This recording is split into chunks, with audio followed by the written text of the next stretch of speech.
I'm going to let you in on a little secret that not many people know. Most accounting students spend far more time than they need to studying. If you want to cut your study time in half, then here's the phrase you need to burn into your memory. Ready? Learn enough to practice, then practice until you understand. That's it. That's the magic phrase. Simple, right? But like most simple things, it's not necessarily easy. It's one thing to know the right thing to do, but it's another thing entirely to apply it, and apply it consistently so that you save yourself time in the long run that could be better spent with friends, family, and on your hobbies. Okay, so let me unpack this personal study mantra for you to make it crystal clear so that you know how to apply this to your own study.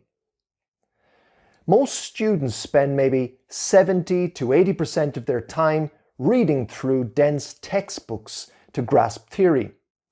Only after they've spent many weeks passively half understanding 500 plus pages of dry text do they even think about testing themselves to see if they truly understand the subject.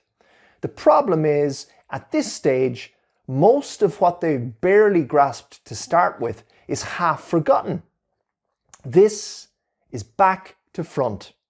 Instead of spending 80% of your time reading text with maybe 20% dedicated to question practice at the end, you want to flip that.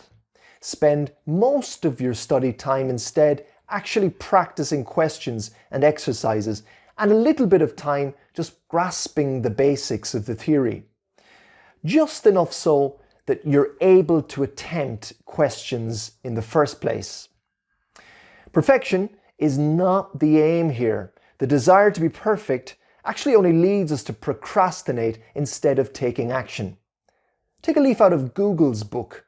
They famously release products in beta version, in other words, less than perfect products, and later on they iterate and add to them over time. Eventually, after many versions, they end up with a product that is truly exceptional. Smart study is much the same. You test yourself before you feel ready. And the act of testing and getting feedback on an ongoing basis leads you to recognize where you're weak, so you know what parts of a course require more investigation and improvement. You then go back and dive into more depth on your weak areas so that the next test you sit is better, and so on. So, the next time you sit down to study, here's what you can do. Watch a video on the topic you're currently working on, making sure to take your own notes in your own words on the key points. Then, even if you don't fully understand, take some questions to test what you do know. Why start with video and not the textbook? There are two good reasons for this. One, video engages more of your senses, which neuroscientists and psychologists know is beneficial to learning and long-term retention.